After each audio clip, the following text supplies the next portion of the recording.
I want us to jump in here in the book of Exodus. We're going to jump back at the beginning of Exodus chapter 3 for context, but we're going to hone in on the last half of the book of Exodus. Last week I said that we are looking at Moses in the making. Moses in the making. And we see this in the lives of all of the saints, the Old Testament that God uses. He brings them through a period of waiting, a period of formation that involves suffering, that develops character, that develops patience as he prepares to use them. Moses is in the making here in the book of Exodus. Now remember, Moses is writing the book of Exodus after the events have happened.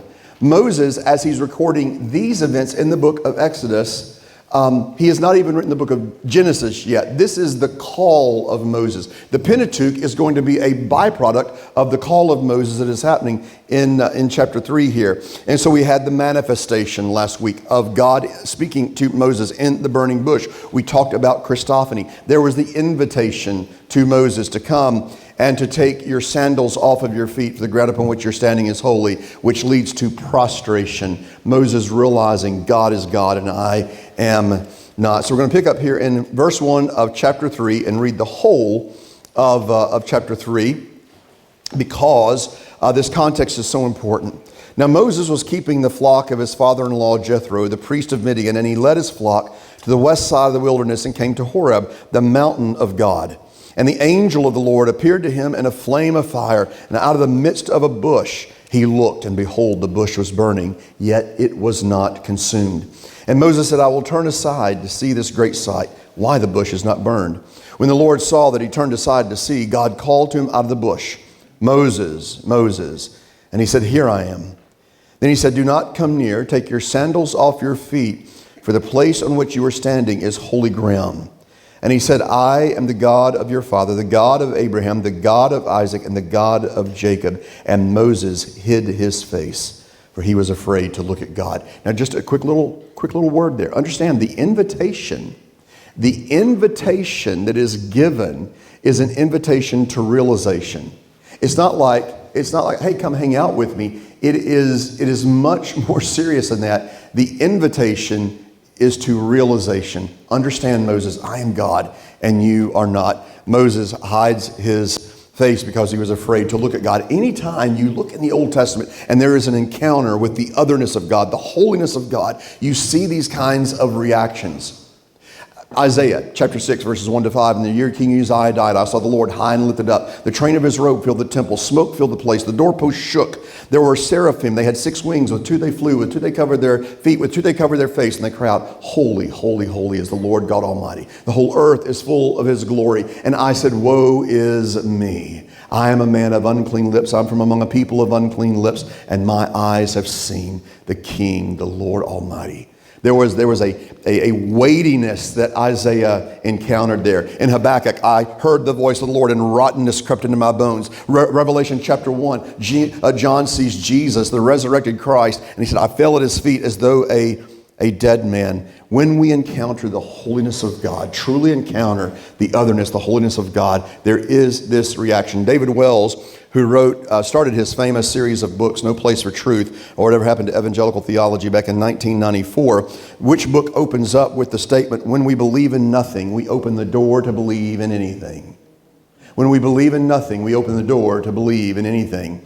The sequel to that book was called God in the Wasteland. And in that book, this is back in the mid-90s, he's talking about how the evangelical church has given itself over to compromise and worldliness and being concerned about affluence and wealth and comfort and that kind of thing.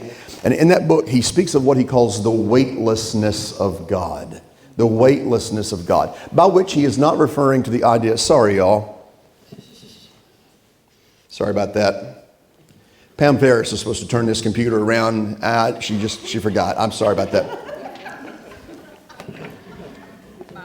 That's Pam right there, by the way.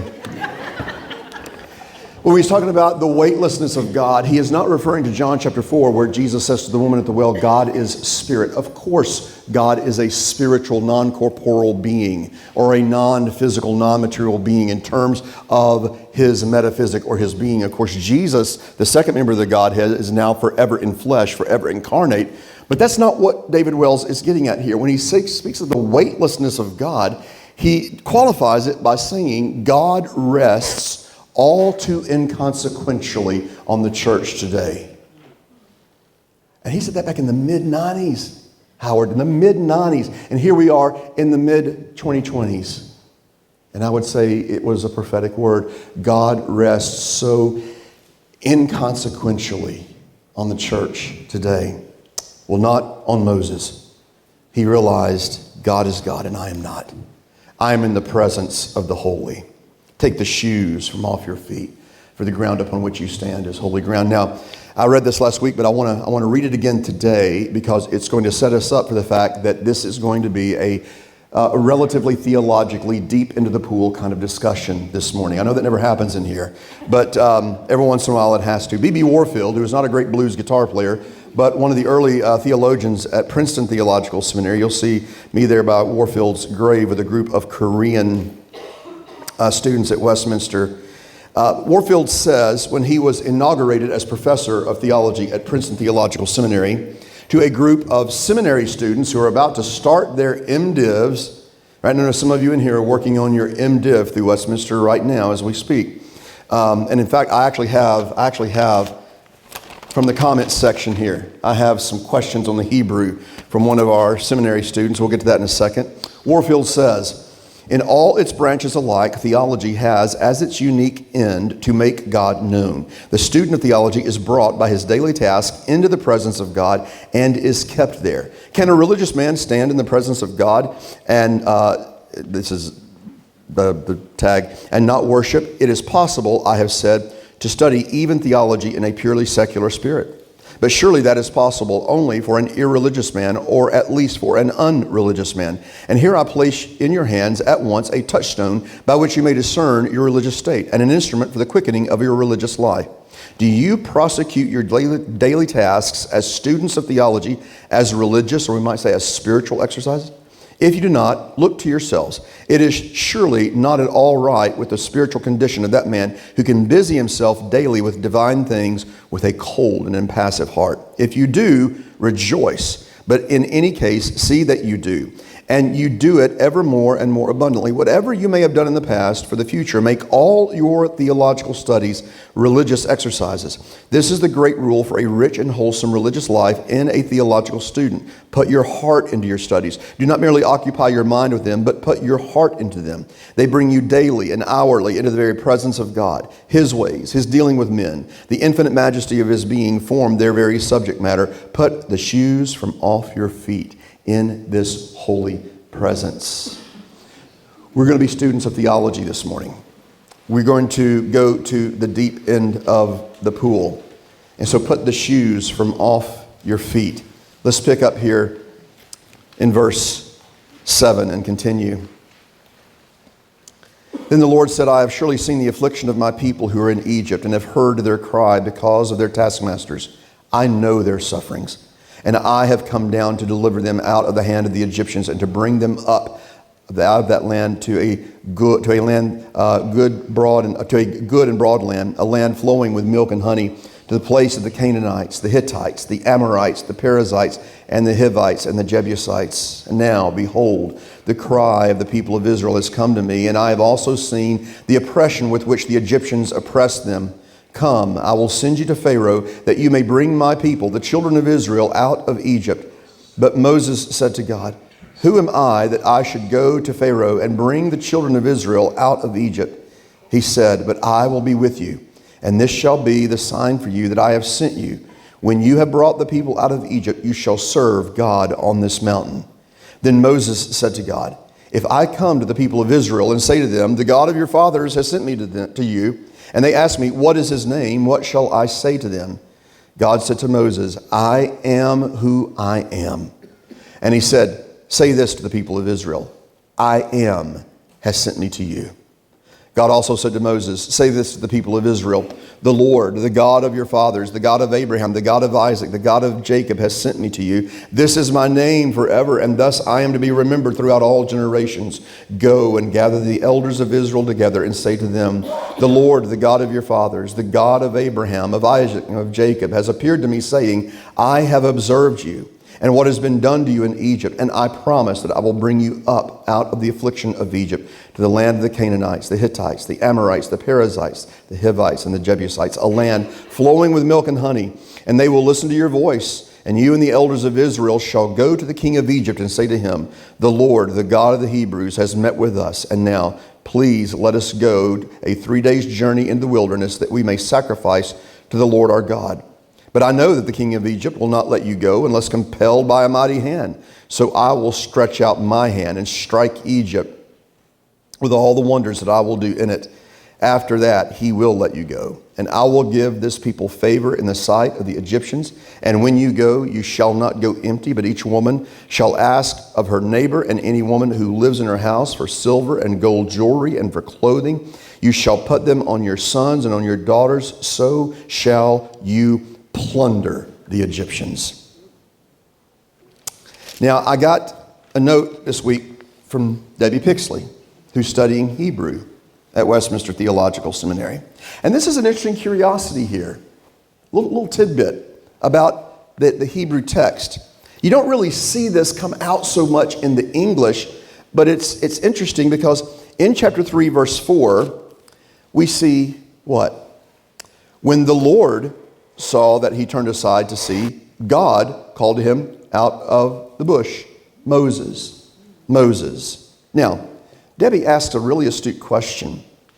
Why does Moses differentiate between Yahweh or Yahweh and Elohim in these two sentences when there was 100% consistency before this point in Exodus? Elohim, Elohim, Elohim. And here we have, and you see also, you see the word Yahweh back in verse 2. You have consistency when God does something. The God speaking is either Yahweh sees, or Yahweh speaks, Elohim sees, Elohim speaks. There's a consistency in terms of the subject at hand. But here you have the Lord saw, Yahweh, saw that he turned aside to see, and God, Elohim, called to him from the midst. So why do you have this, how would we say it? Why would we have what appears to be an inconsistency? Two words that refer to God, Yahweh and Elohim, used when it's been more consistent throughout the chapter. Well, at this point, remember, Moses does not know Yahweh's personal name. Bear in mind, when this event in chapter 3 occurred, Moses, who has used Yahweh throughout Genesis, had not yet actually written that first book of the Bible. So the events of chapter 3 of Exodus occur before Moses is called, i.e., before Moses ever wrote any of the Pentateuch. Exodus 3:2, as Debbie points out here, you see she's sent this to me and has pointed out that in Exodus 3:2, that's the first place that Yahweh appears anywhere in the book of Exodus. The name Yahweh or Jehovah, the covenant name of the Lord. So Debbie's question, why does Moses differentiate between Yahweh, you'll see that in yellow on your handout, and Elohim, you'll see that in blue, in these two sentences when there was 100% consistency before this point in Exodus? Well, I don't have time to get into all of this. I did this back when we were going through the book of Genesis. But back in the 1800s, everyone was buying into this idea of what was called the document hypothesis, or it was often called the JEDP theorem. And when I went to Bible college and was learning how to read the Bible, learning how to study the Bible, we were taught the JEDP theory, or the documentary hypothesis, meaning this. Debbie, the reason that there is the use in the same sentence of Yahweh and Elohim is because we all know the Old Testament was put together by committee over a period of, a few thousand years. And at some point, somebody came along and just added that sentence, and maybe they wanted to use the word Elohim, or maybe they didn't like the word Yahweh, or whatever the case may be, but it was put together by committee, and this was sort of sewn in like a patch that you would sew into a hole in the garment. The higher critical response is that this is like the whole Bible stitched together over time. You'll hear oftentimes the neo-atheists say, why would you trust a book that was written over a period of 1,000 years by a bunch of ancient superstitious goat herders, each of them sort of adding bits and pieces to the text, kind of like Wikipedia? Why would you believe a book like that? Of course, this goes back to men like Karl Heinrich Graf and Julius Wellhausen, and they came up with what it was either known as the document hypothesis, the JEDP theory, or the Graf-Wellhausen theory. Now, I know you're thinking, David, this is so stimulating on a Sunday morning. But it comes down to this. They say that your Old Testament is in your Bible because around 922 BCE, before the Christian era, you have people who were adding bits and pieces, kind of like Wikipedia, to the Old Testament story, and they only would speak of God under the names of Yahweh and Elohim. Yahweh or Jehovah and Elohim. And so early on, and so that would account for your question, somebody came along during this period, and those are the two words that would be used for God, and so somebody stitched this piece in. Around 722, a couple hundred years later, you still have the Yahwist and the Elohimists, those who would refer to God as Yahweh and those who would refer to God as Elohim. But you also have those who were we might call them the Deuteronomists, and they were adding law. They were adding rules to the whole story. And then you had the priests, who later came along, and they would add priestly bits and priestly details and priestly stories about sacrifice and so forth. So that after 539 BCE, you have this conglomeration that becomes what we call the Old Testament, that has been written over a period of several hundred years by different groups of people, characterized by certain kinds of words and so forth. And they're all adding material to the Old Testament that sort of suits whatever their agenda actually is. Now, criticism of JEDP. Number one, it begs the question, it assumes its conclusion before ever setting forth any real evidence to reach it. Number two, evolutionary ideas have consequences, as do all ideas. Why was this a view that caught flame in the 1800s? Well, by the 1800s in Europe, philosophy had convinced us all that there is no such thing as God, right? Friedrich Nietzsche, 1844 to 1900, said God is dead, God remains dead, and we have killed him, you and I. By this time, Darwinian, evolutionary, materialistic philosophy of life has taken over, and we realize there is no God. In fact, the entire French Revolution of the 1790s was ultimately a turning or a revolution in France to a commitment that stands to this day, more or less nationally, that God is dead. And so if there is no God, then we are not going